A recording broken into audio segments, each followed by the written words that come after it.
directly responsible for Secretary, narco-trafficking. the Trump administration has acknowledged that the vast majority of the men it rounded up and deported to torture under this law had no criminal records whatsoever. We didn't torture Independent, anybody. over 75%. Who did we torture? We haven't tortured anybody. We've arrested people that are members of gangs and we've deported them. We don't want gang members in our country. Have found that many of the men were here legally. If the administration is willing to lie about who it's targeting under this law, what protections do totally innocent people have against abuse? Again, I want to ask you, will you advise the president to rescind his invocation of the Wartime Alien Enemies No, of course Act? not. I mean, these are people that are threats to the national security of the United States. But I've described this in hearings in the past, including So before you're you guys. saying that we're at war? We are absolutely, when it comes to narco-trafficking groups and criminal gangs that are targeting the United States for criminal We're in a activity, state of war. there's no doubt about the fact that we're So then, confronting them in a do the warlike setting international because they're laws of waging war war on us. apply, and do the Geneva Convention They're waging apply? war against us, and they're enemy combatants as a result of it. And the fact of the matter is that we are confronting these irregular groups, and that's one of the great challenges of the new century in this hemisphere in particular, is that these non-state actors who possess state-like capabilities in terms of their weaponry pose a grave danger to the United States. I don't think any American would dispute that we have cartels that pose a threat to the national security of the United States. With all of the other laws of when it comes to warfare. I mean, you're saying that he can invoke this wartime power. No, I'm saying, you're asking me, I'm here to discuss foreign policy and what's in the realm of the Department of State. Well, you I think your questions are better directed to the Department of Justice. Enemies Act, but I would tell you that, which is a wartime, which is something that but you're asking me a court question said that's, can be invoked during right, wartime. but you're And it's asking only me a been question invoked that's during the more War of 1812, World War I, and World War II. You're It's only asking been me a invoked 3 question- times, and this president is invoking it. okay, you're asking me a question about the domestic application of a law that's best directed to the Department of Justice. It's No, not it a is, complication. It's because very you're asking simple. me something to opine on something that's in the realm of the Department of Justice in terms of its domestic application. I can tell you that the United States is most certainly confronting terrorist and criminal organizations operating in our hemisphere that pose a grave danger to the United States. Anyone who believes that gangs that flood our country with fentanyl Right, or let me cocaine ask you are this. not threats to the United States is not living in reality and certainly does not reflect the opinion of most Americans. The president already said that he was ready to put American troops in Venezuela again. So we're at war right now. When did he So say if that? things don't go well with the Chavistas you've empowered, When did the president say he was going to put what is your troops in criteria for Venezuela? returning a military option, putting you? What is your criteria for returning to a military option and putting boots on? Well, I don't recall the president saying he was going to put troops in Venezuela. Where did he say that? I'm asking you, what are your? But that's what you said. I didn't Yeah, remember the president has saying already that. said that he was ready to put American troops in Venezuela. No, I think the president has said that he retains the right as commander-in-chief to protect the United States against any imminent threats. Maybe that involves troops, maybe that involves air power. We hope, but we don't anticipate that being the case in Venezuela. I worry that you are playing fast and loose with our nation's Well, I just gave you military. And testimony let me here just say, for I just want to conclude by Yeah, saying, but I just gave you testimony of how well things are moving forward, not as fast as but everybody you would like. also said So that in 6 or 9 months, if things don't go well, you're going to have to do something else. And the president's already said that he's not ruled out the military option. And you've also just said that, yes, we are at war. The president has But wartime every powers. president retains So the power it's to use military to reasonable for me protect. to ask you, And I gave you a very specific example. Every president retains the right to defend the United States against an imminent threat. Yes, if there are Iranian, just give you an example, Iranian drones deployed in Venezuela that could threaten the United States, we most certainly will address that, even if it's located in Venezuela. But we hope we don't get to that point. We don't expect to get to that point. I don't think that we're not trending in that direction. That's a fact. But that said, on the one people of hand, America people are here are worried that unhappy this we're is a president cooperating who with engages Venezuela. in yet On the other hand, they another want us to forever go to war, war with Mr. them. Secretary. What's We that? don't need to be in another forever war, and that is the path that we are going towards. And let me just say, Well, how are we let me going towards a conclude- let me forever just- let war me if we're just dealing with conclude. we're Well, dealing you're with not Delcy ruling out a Rodriguez every military day? option. You're not going to ask him to rescind his invocation of the Alien Enemies Act. That puts Americans in jeopardy. And let me just say something about the president's recent comments about NATO allies. When I served in Iraq, there were Polish forces there with us. There were British forces there with us. There were Spanish forces there with us. I personally landed in Elzi, España, which came under direct attack by insurgents. Polish troops who have worked with the Illinois military, with the Illinois National Guard for 30 years, died in Afghanistan, Mr. Secretary. All the president so I just wants wanna is for NATO to is have that more our NATO capabilities. allies have stood beside us. He wants our allies to and have more we NATO. need to maintain the strength of that alliance. I get it. yield All back. the Senator, president wants is your our time's allies. up. Not making much progress here.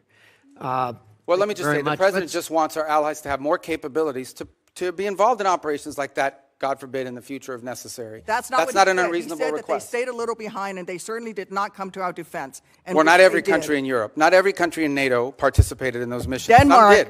Denmark suffered some of the greatest military casualties. There's no doubt that many of our allies have stepped forward and provided assistance to us, and there are many others that simply don't have the capability to do it now or in the future. That's not what the president said.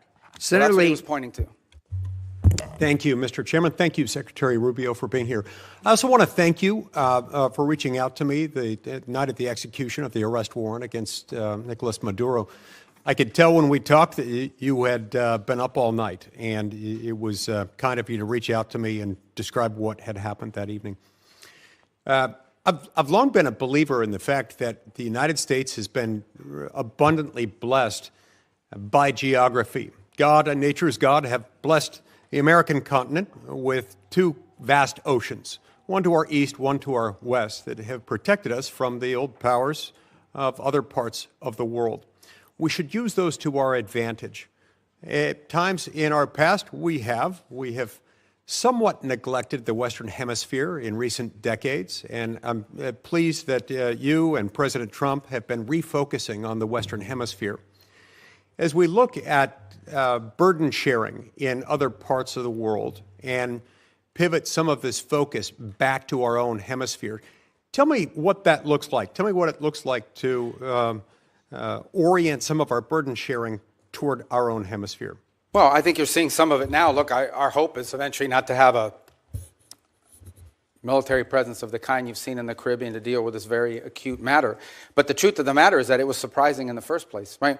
If these ships and these assets were deployed in the Indo-Pacific or in the Mediterranean or in the Middle East somewhere, no one would blink an eye. They say, well, that's normal. That's what we always do. The fact that they were deployed in the Western Hemisphere was a shock to everybody because we haven't done it. In fact, according to Southcom, they've rarely have ever had assets permanently deployed to them. They may have been transiting through at some point, but not permanently deployed to deal with a very acute matter. And that is, and these are, these things become interrelated here at some point, but they're separate in many ways. And it's part of what I was trying to explain to Senator Duckworth.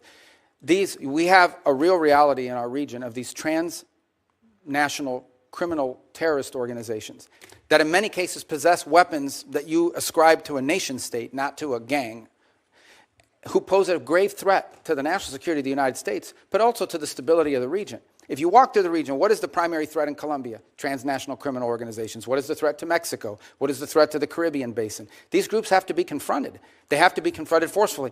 What's the threat in Haiti?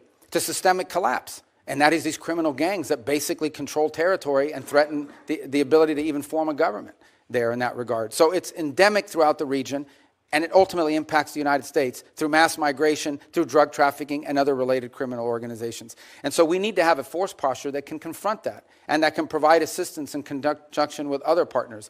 We also need more countries that are willing to cooperate with us and collaboratively work on these things, the way Ecuador is now doing, the way El Salvador has done, the way Trinidad and Jamaica and other countries, the way we historically have done with Colombia, by the way, and continue to do in many respects. So we hope Venezuela will be one of those. Imagine if a future, or even the current interim authorities, or a future legitimate government of Venezuela cooperated with the United States against Tren de Aragua, cooperated with the United States against the ELN, the FARC, and the drug trafficking organizations. How much easier it would be to confront these challenges that we face. But it will require some force posture in the region.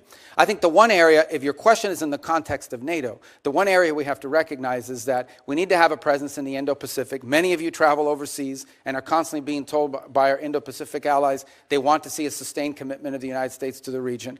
We still have obligations and needs that we need to address when it comes to the Middle East. We have a growing threat of the rise of terrorism potentially in the African continent.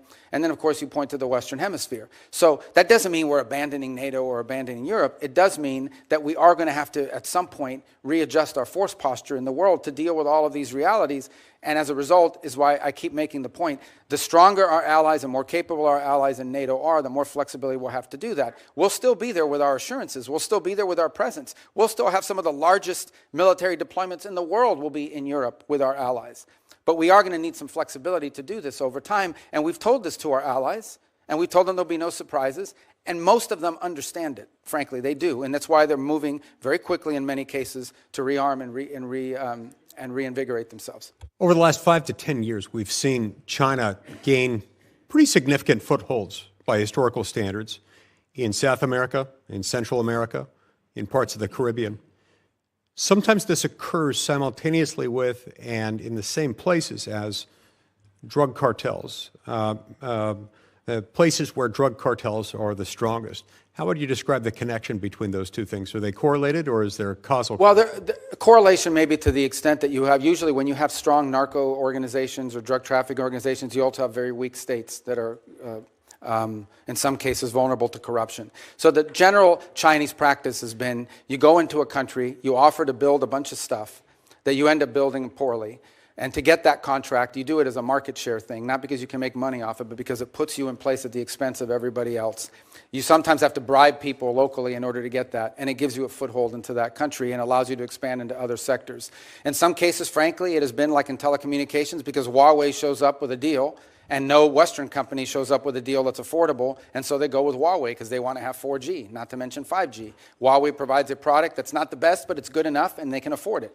And it's subsidized by the Chinese government. So we've seen that play out in place after place. It became quite acute, for example, in the Panama Canal Zone, where a Chinese company ended up owning both ports on the Pacific and on the Caribbean side and Atlantic side of that canal, which is of grave concern to the United States.